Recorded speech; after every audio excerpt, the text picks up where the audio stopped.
In this video, I'm going to go over how to download data from the Grafana website into Excel for analysis. So here's a dashboard with 12 devices.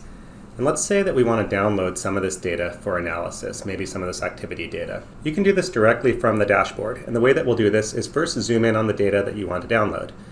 So let's say I want to do these 7 days of data. So we see a nice circadian rhythm. We can look at the individual mice.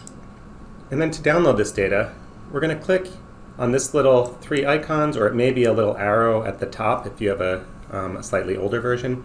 But click these 3 arrows, and let's inspect our data.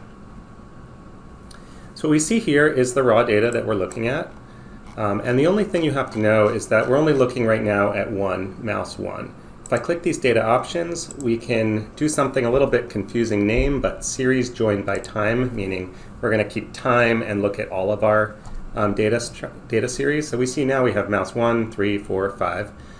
We can add headers for Excel, and we can simply download it. And that's the simplest way that you can go about getting your data into Excel for analysis. There we go.